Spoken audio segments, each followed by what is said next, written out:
Hi, I'm Anna Van Heuvel. I'm one of the clinical psychologists here in the Community Child Health team at East Kent Hospitals Trust. And as part of this series of presentations on ASD and different types of issues that may appear in ASD, I will be talking about food in particular. We're not just talking about the kind of ordinary fussy eating that is typical in childhood, but we're talking about the types of difficulties that are unique to ASD. It's actually pretty normal to not like some foods.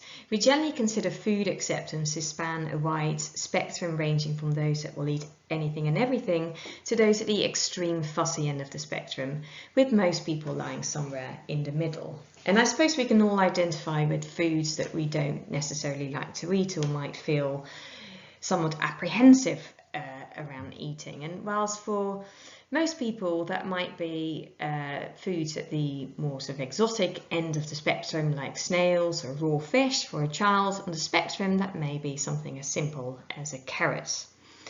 The questions that we're going to address in this presentation is why food is often a difficulty for children with ASD and what some of the underlying reasons for that are, as well as what we can do about it.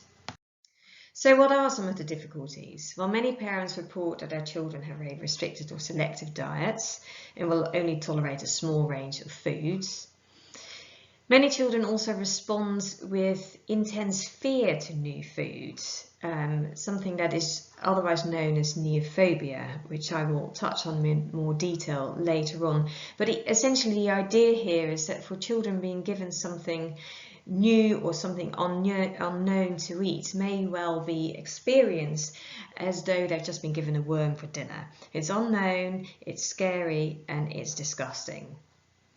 So unsurprisingly, we often see behavioural difficulties around mealtimes occur, which are really just a manifestation of anxiety and an attempt to escape an anxiety-provoking situation. Children on the spectrum also often have issues with appetite, which may be a reflection of underlying medical issues, in particular gastrointestinal problems that tend to be more common in children with ASD. And another issue that we may see is the eating of non-food items, otherwise known as Pica. Now, this may include rather innocent things such as sand or paper, but I have known children to have a real craving for paper clips or staples, which is obviously very problematic and could cause some, real harm. Now, Pica may occur in the context of vitamin or mineral deficiencies, and so therefore it's very important to have that checked out medically. Now, one of the biggest issues with children on the spectrum is motivation, which tends to be the biggest barrier to change, especially when it comes to feeding difficulties. And the difficulty here is that children on the spectrum just don't have accessible motivators in the same way that typical developing children do, who tend to be more sensitive to social reinforcers. So it's much more difficult to motivate children to progress when it comes to feeding and accepting a wider range of food. So there are a whole host of reasons why these difficulties arise that occur both independently of and in interaction with each other. So let's think about that rigid thinking style and desire for sameness that is so characteristic of ASD. Now, whilst it functions to create a sense of safety and predictability for the child, it can cause real difficulty in the context of food, which often has huge variation in terms of how it appears, in terms of texture, taste, smell, temperature. So for a child with ASD, a chicken nugget isn't necessarily just a chicken nugget. And toast isn't necessarily just toast if it's not the same brand of bread or toasted to the same level or presented on the same plate, etc. Then there's the fear of the new or neophobia, which I mentioned earlier. Now, this is in fact a normal stage in development when new foods and some previously accepted foods are rejected. It typically starts around 20 months and is thought to be of evolutionary benefits to avoid food poisoning. Because when you think about it, at the same time a toddler is happily exploring their world with their newfound independence, they haven't yet developed the ability to make generalization about food categories and therefore the ability to determine whether or not a food is safe. So in order to keep them safe, they attend to the local instead of the global detail. And you know, we can see this when you offer a toddler 2 halves of a biscuit. They won't be happy with it because it's not the same as the one intact biscuit. This stage in development tends to peak between the age of 2 and 6, after which typically developing children mostly grow out of it, but children with ASD may not. Then there are the sensory sensitivities that are typical amongst children with ASD and can impact feeding, because food and eating is multisensory. It involves all the senses. And an added difficulty here is that hypersensitivity that may have been present from birth may have also given rise to a level of oral defensiveness that has negatively affected the development of oral motor skills during a critical phase of development. There are also often issues with sensory integration, which when we think about the environment in which children are expected to eat, such as busy families, food halls, full of smells and clutter and kind of visual stimuli, may pose a particular challenge for children. It's also important to think about interoception. So our senses are not just a response to external stimuli, but also internal stimuli, such as a sense of hunger, fullness, or need to go to the toilet, and so on. Now, children with ASD may have particular problems with this, which may also be compounded by gastrointestinal problems that are much more likely to present with. So at least half of children with ASD, possibly even more, are thought to present with gastrointestinal problems, with constipation being particularly common, which of course directly impacts appetite. Then there are difficulties with social rules and etiquette. Children with ASD don't necessarily learn through a social model in the same way that typically developing children do. And finally, parental anxiety, which can have a great impact on the child, and are likely to stem from societal norms about feeding and being a good parent, pressure on healthy eating, desire to eat out, and so on. Now, this diagram really nicely shows the multifactorial nature of feeding difficulties. So we've got these higher order cognitive and physiological systems that then impacts the features characteristic of ASD that then in turn directly impact feeding. So we have that weak central coherence on the left-hand side of the slide, which is typically seen in ASD, and is that tendency to attend to detail to the neglect of the whole, which can lead to difficulties generalizing between local and global. So a broken biscuit is different from a whole biscuit. Then there's that poor regulation of physiology due to difficulties with interoception, often compounded by underlying medical issues that can cause children to literally have difficulties listening to their tummies, connecting body and brain. Now, taken together with the issues around sensory integration, this can result in a child becoming a reluctant feeder and also highly anxious around food. Now, all of these things, so this anxiety and reluctance around food, tends to be maintained through a number of unhelpful contingencies, often caused by parental anxiety, unhelpful interaction patterns, inconsistency between carers, etc. Because feeding, of course, is a highly emotive issue for parents. A child that doesn't eat well causes great anxiety and frustration. And often this is fueled by ingrained and societal expectations around food and eating. that we are all influenced by, but that can lead to really unhelpful parent-child interactions that in turn can arouse even greater anxiety in the child. And of course, more anxiety also means that the child is much less likely to tolerate, let alone enjoy eating. It also means that the child is much less sensitive to physiological signs that signal hunger, and is also more likely to lead to rigid thinking patterns.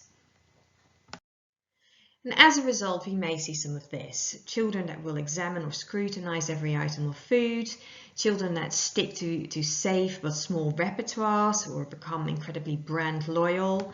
It's a bird's eye chicken nugget or no chicken nugget. God forbid a manufacturer decides to change their packaging or branding, because then we can really be in for trouble. And we may also, particularly in orally defensive children, see great difficulty with chewing, biting, teeth cleaning, etc.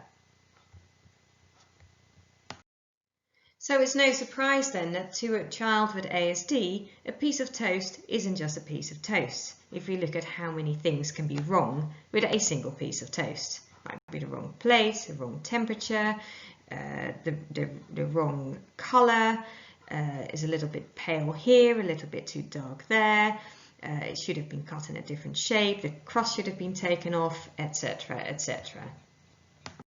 And equally, not all apples are the same. They come in all different shapes and sizes.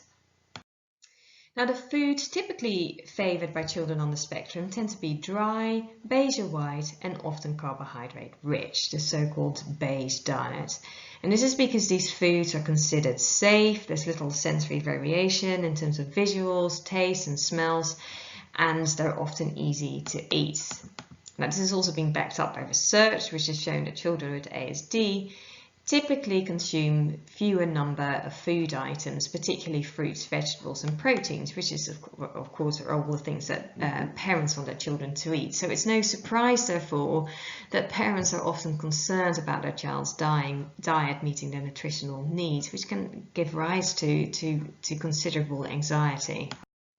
Now, in extreme cases, children who are highly selective may meet criteria for an ARFID diagnosis, which stands for Avoidant Restrictive Food Intake Disorder. This is a relatively new diagnostic category that has been gaining more recognition recently. It is considered an eating or feeding disturbance that is driven by one of three mechanisms. So either an apparent lack of interest in eating or food, an avoidance that's based on sensory characteristics of food, so sensory hypersensitivity, or a concern about aversive consequences of eating, such as choking. Now, in order for a child to meet diagnostic criteria, they also need to present with one or more of the following. There needs to be significant weight loss or evidence of nutritional deficiency, a dependence on either tube feeding or oral nutritional supplements, or a marked interference with psychosocial functioning.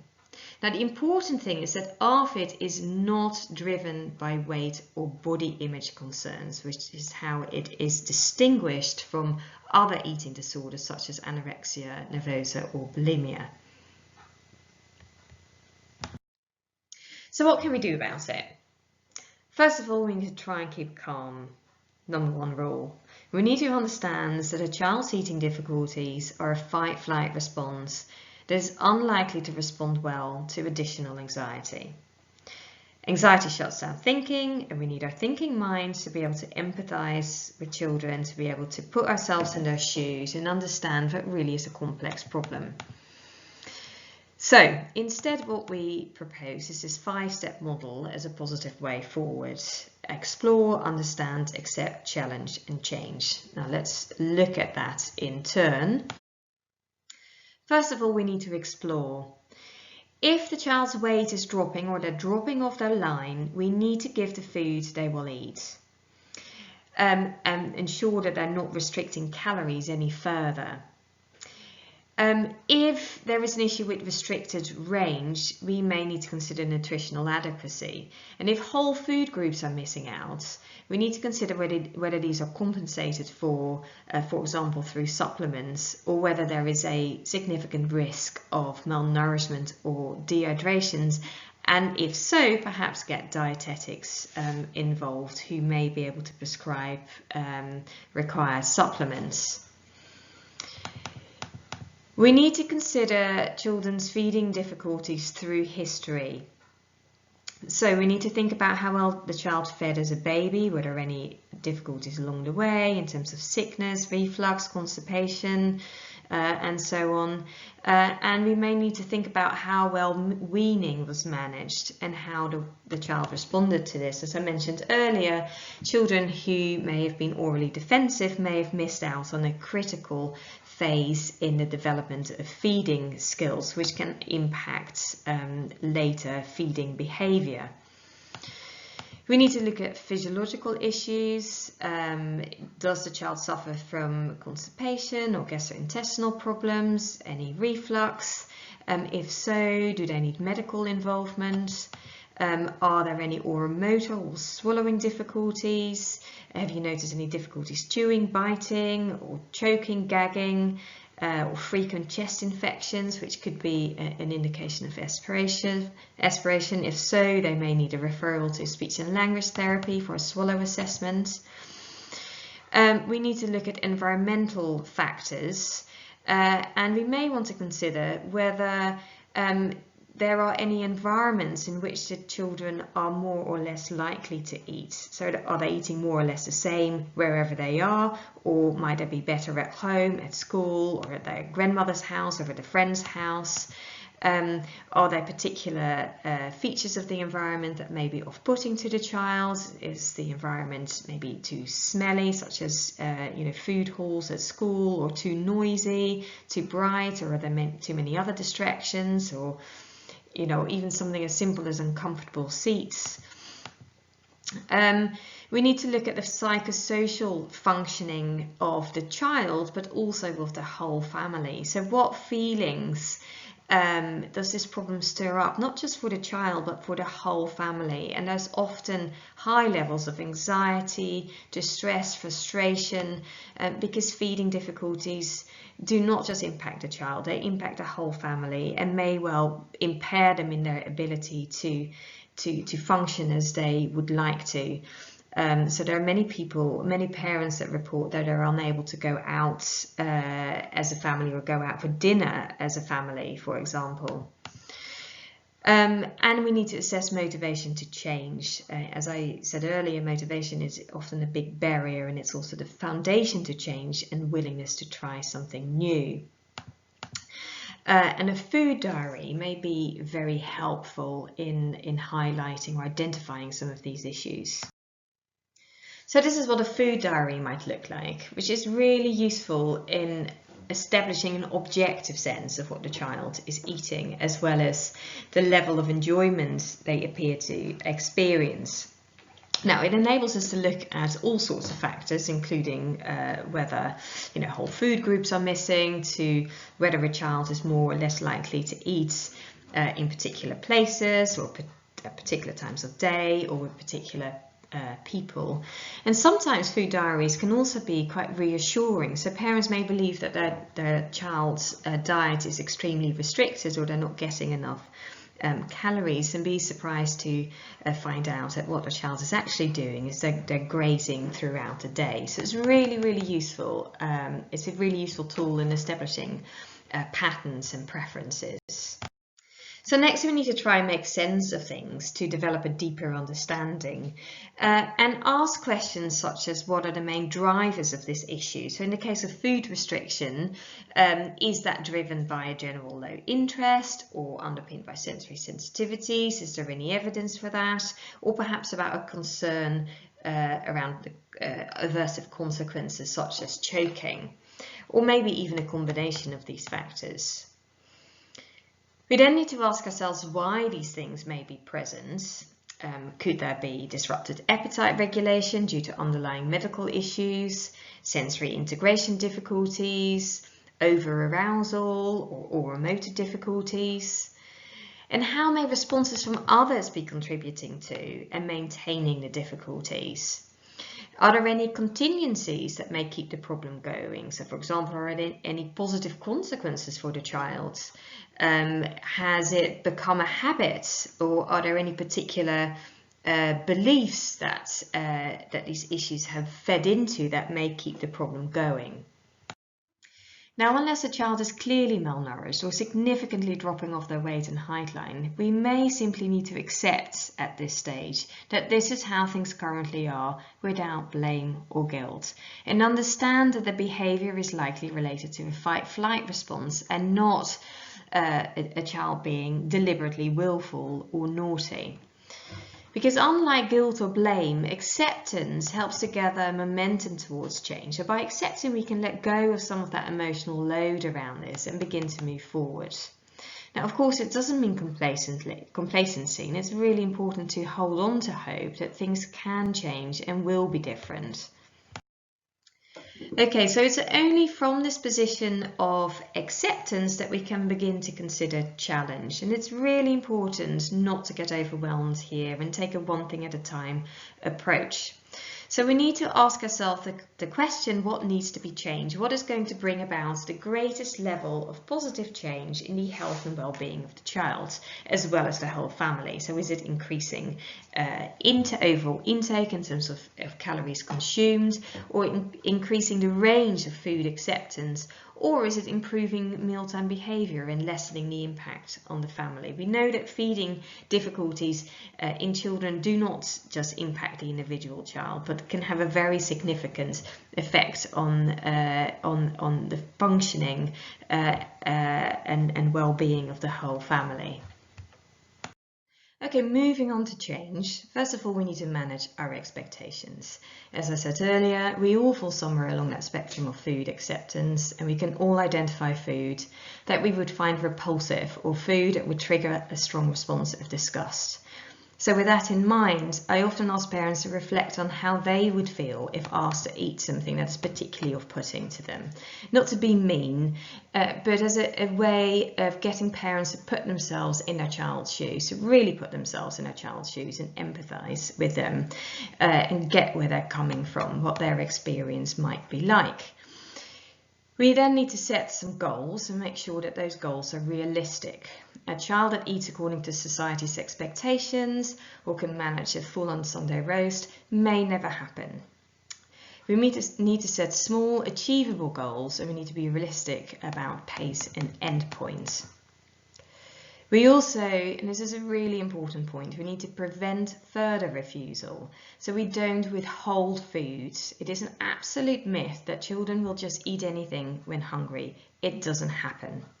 We also need to make sure we don't contaminate accepted food, so we don't temper with food. If a child eats tomato sauce, don't be tempted to add other vegetables to it. A child is likely to pick up the change in taste and will lose their trust in you. It's also a good idea to offer one safe food every mealtime to lessen anxiety and ensure intake, especially when intake is on the low side.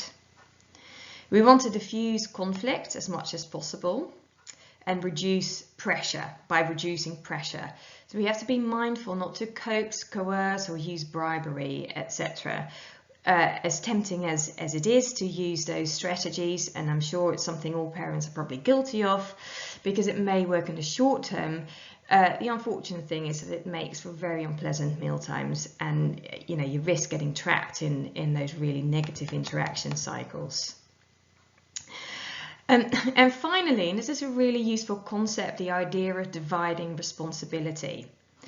The idea that the parent chooses where and when food is eaten, so they set the structure, of course being mindful of sensory and environmental components, but it's up to the child what and how much they will eat. And this really gives the child a level of control and can help parents also develop trust that over time their child will eat, and also encourage the child to learn to listen to their tummy.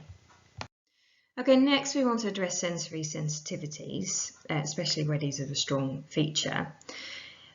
And It's important to bear in mind here that this is going to take time and patience, with the emphasis really being on gradual change. So again, we need to manage our expectations here.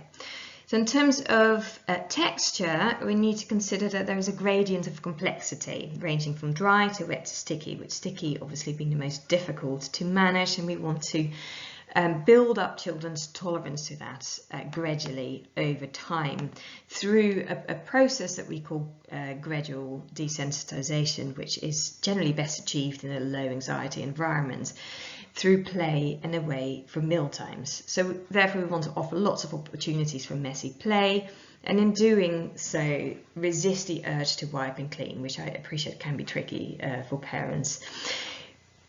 We must make sure we have absolutely zero expectation that the child will eat anything whilst they're engaging with food in a playful manner. We need to bear in mind that this is a play-based activity. It is not a mealtime.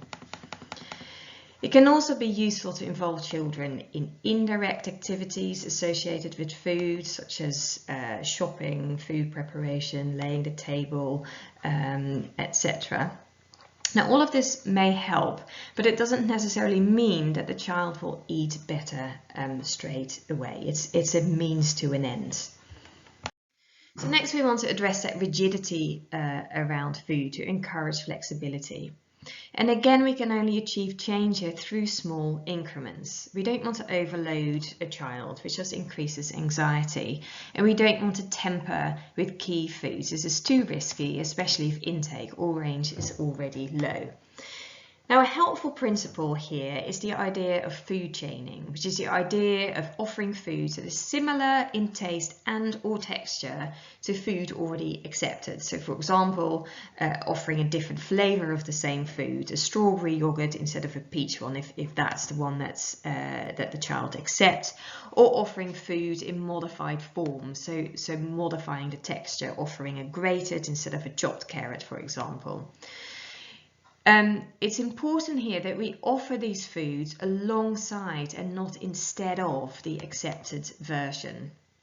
Another thing we can try is to expand categories. So starting with a processed chicken nugget, moving up to a homemade breaded chicken, and then eventually moving up to a homemade breaded fish, for example. And it's really, really helpful in doing this to remind a child that the new food or the modified version is like the food that is already accepted, which signals safety. And again, the key is small steps, no rush, keep calm, and always keep something safe available. Another helpful concept to hold on to is the idea of redefining trying and appreciating that there are many steps between a complete unwillingness to engage with the food and eating it. So swallowing food is just the end point in the whole process. This is really helpful to bear in mind when attempting food trials. So a child may be willing to touch a food or smell it long before it is willing to lick, taste, or chew it. So when moving on to taste trials, it's important that these are implemented away from the main meal, again to avoid undue anxiety. It's also really helpful to try new foods in novel places, which means fewer negative associations with eating, and so the child is less likely to revert to rigid rules. And finally, of course, little and often is good advice. So in order to address motivation and anxiety, we can do a number of things. You're probably familiar with the Eat Well plate that displays all the different food groups that should be included in our diet.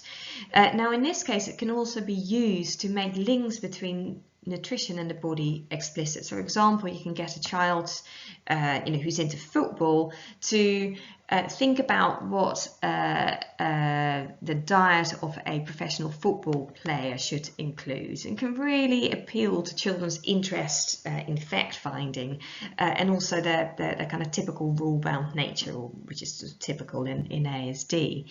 So children can be asked to think about what the function of different foods is. So, for example, proteins are the building blocks of healthy cells, whilst fruits and vegetables contain vitamins and minerals that support our immune system. It can be helpful to support a child in creating an eat-up book, which provides a record of all the different foods a child has tried and can really put a child in charge and increase their sense of control whilst reducing anxiety. Now, I'll show you an example of what that might look like in a moment.